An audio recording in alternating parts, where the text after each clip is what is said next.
Hey, this is Sky. Welcome to my YouTube channel. I'm in the office, paying bills, taking care of business, mind, body, and soul. This is how we get through Wednesday, hump day. Hope you guys are having a good week so far. Let's just tell some stories. Let's talk a little bit about the LA Mafia, the Los Angeles crime family. I've written 3 books about the Mafia out west. The second book does a little flashback, similar to The Godfather 2, how The Godfather 2 is such a great movie, how it has the flashback. I kind of took that idea, but instead of focusing on New York City, which The Godfather does, I focus on Los Angeles and the old days of Los Angeles. And talk about how the Los Angeles crime family first started.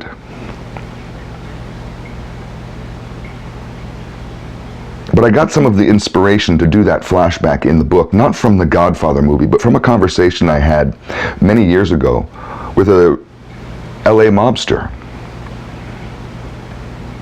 Now, this was a long time ago, easily 20 years ago or more.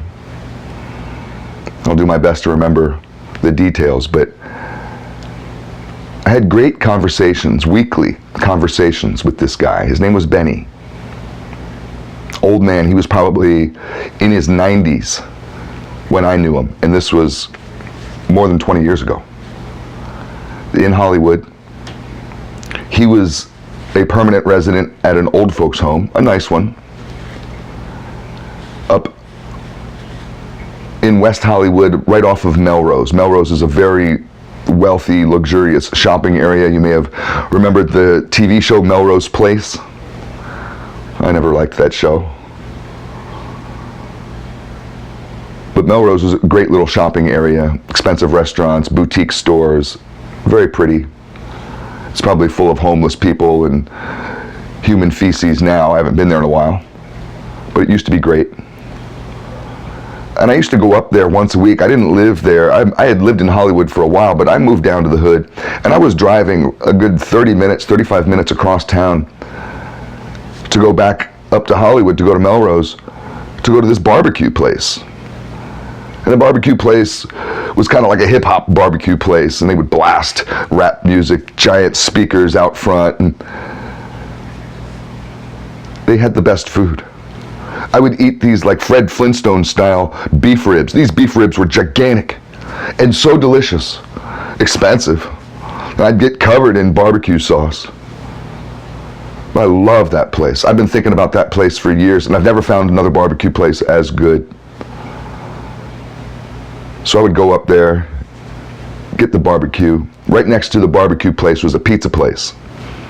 I had been to the pizza place before, but it's not that special. It's just a pizza place. But the funny thing about the pizza place is it was a mob pizza place. You think all pizza places are. No, this one had pictures of John Gotti all over the walls.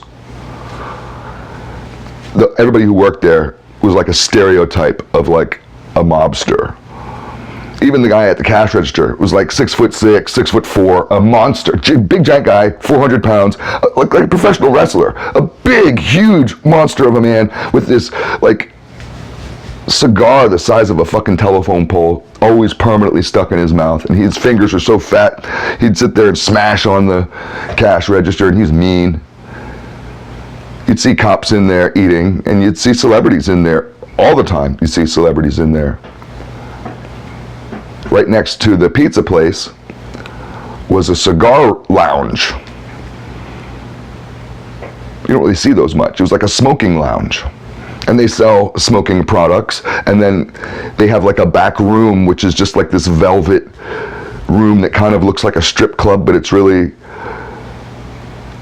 just a place for fat old Italian guys to sit and smoke cigars. I didn't know what a cigar lounge was, really. I'd never seen one before. I stood out front, looked at it, it was just like, what do? You just smoke in there or something? So I go in there and check it out and poke my head into the back room, and it's real nice. This big fat Italian guy, old man, he's wearing suspenders, he's got his jacket off, and he had a white shirt with the shirt buttoned open, and he had jewelry on, gold jewelry, and a big gold watch, and he's smoking cigars with his friends, and he's like, "Hey kid, come here."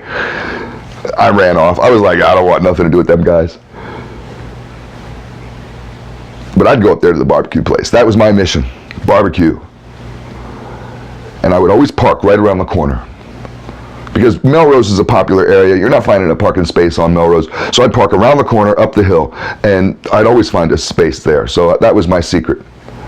Anytime I go to Melrose, park right up on that hill, easy. As I walk down that hill once a week to go to the barbecue place, sitting there thinking about food, I would pass by this old folks' home, which was a very nice old building.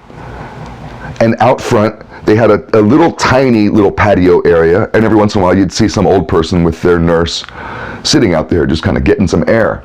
And I walked by one time and see this old man, skinny old man, looked like he was dead, but he's alive. And he says to me, "Hey, you got a light?" And he says it kind of aggressively. I think he might have ordered me, "Give me a light." I don't even know if he asked. I had one, oddly enough. So I went over there and figured I'm going to light this old guy's cigarette, be nice, do my civic duty for the day. And he's got a joint in his hand. Little old man with a fucking fat joint in his hand. And he's like shaking, and he's trying to take a puff off it as I'm lighting it, and he's puffing it, and it's stinky weed. And I asked him, and I was just like, "Can I smoke that with you?" And he said, "Sure." That's the thing about potheads. They're not like crackheads or dope heads. Dope heads are greedy. Crackheads are greedy. Potheads, they'll smoke with you. "Sure, brother."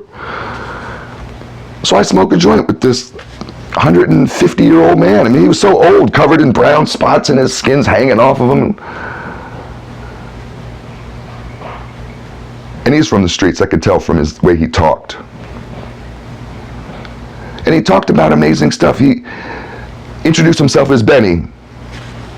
And I said, "Yeah, I'm Sky." And he said he used to run with the LA family back in the glory days of the LA Mafia. Talked about how it's nothing anymore, but it used to be amazing. He talked about how he started down in Little Italy. I didn't know there was a Little Italy. It turned into Chinatown. No more Little Italy anymore, I don't think. Used to be one. Now it's Chinatown. But he said they had a little park. I think it was off Hill Street, right downtown.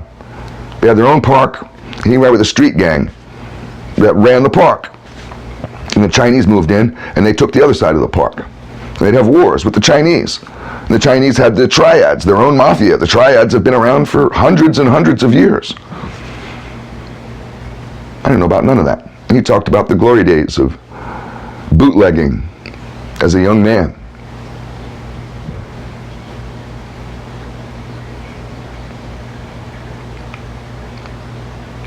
He talked about this interesting racket during the bootlegging days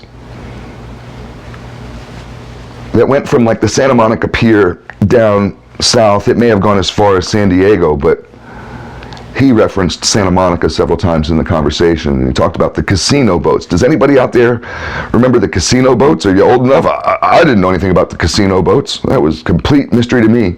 Casino boats.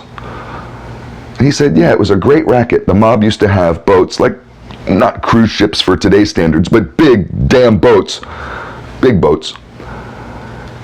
And they would sail them out to the international water line, which is what, 3 miles or a couple miles out. And they would just sit right out there with a boat full of people, hundreds of people, however many they could fit on the boat, and party it up. Drink illegal booze, because it was prohibition. And as it went into like the 40s after prohibition, they would gamble, and gambling was illegal, so they would just turn it just a big casino. I'm sure prostitution and any kind of vice existed. It's in international waters, you're doing anything you want. Probably kill somebody and just throw them over. And he talked about how this turned into a war. They would have water cannons set up on the side of the boat with guns also. But the government, I guess it would have probably been the Coast Guard, or I don't know, but the government came up with their boats, and they would have like regular battles with them. It finally ended where it was just such a hassle, and the whole casino boat thing died out. But that was a particularly interesting part of California history. You can look that up. I think there's an interesting LA Times article about it. So Benny was full of stories, man. He talked a little bit about Marilyn Monroe and how he thought that she was murdered. The one that I thought was interesting, and I don't like to make long videos, but I got to tell you this one, is about Ronald Reagan. He started talking about Reagan one day. I stopped by, hey Benny, what's up? And we smoked the joint as usual. He always had the best weed. And he starts talking about Ronald Reagan.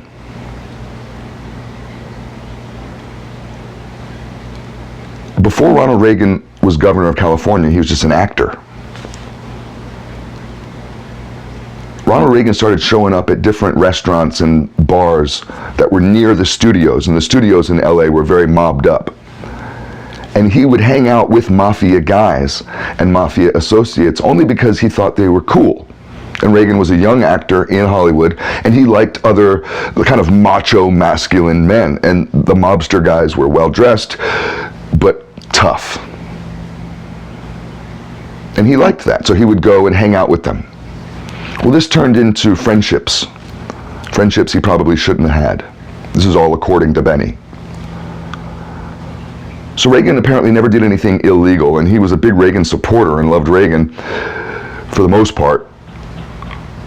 But he said that they used Reagan and propped him up as SAG, Screen Actors Guild president, and that benefited them because they were heavily involved with the studios and whatever. It helped the mob out to have Reagan, to have their own guy as SAG president. And Reagan was a good guy. He wasn't trying to talk to feds or anything. So then he had political career aspirations, and according to Benny, the LA Mafia got Reagan elected, and they went through a voter fraud campaign mainly up in Northern California. He even mentioned the cities. I forget which cities, may have been Stockton, whatever, but he mentioned the cities where they got a hold of, I don't know how the mob does it, but they figured out how to get a hold of thousands of votes for Reagan in order to make him governor. And they got him to be governor, and that benefited them greatly. And this is kind of where I don't know so much if Benny was telling the truth, but you never know. He talked about how they once again helped Reagan in 1980 to become president, and that they stole a bunch of votes and committed the same voter fraud in 1980 that they had done earlier to help Reagan become governor of California, and successfully helped him become president. And then Benny talked about how when the mob turned on Reagan, the relationship ended, and they had an assassination plot against the President of the United States. Now, this isn't Kennedy. We're not talking about Kennedy. We're talking about Reagan. According to Benny, Benny the mobster, Reagan got tough on crime and turned against organized crime in his second term, 1984-85. And the Mafia put a hit out on him, paid a hitman by the name of John Hinckley Jr. That Hinckley wasn't just some psychopath. He was a hitman. That the whole crazy thing was a lie.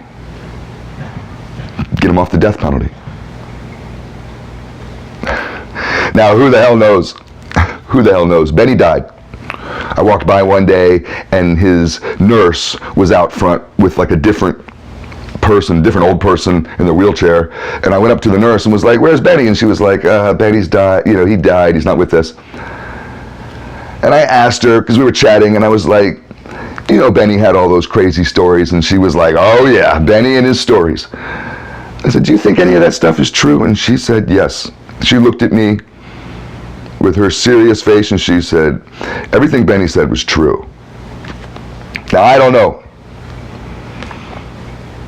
Food for thought.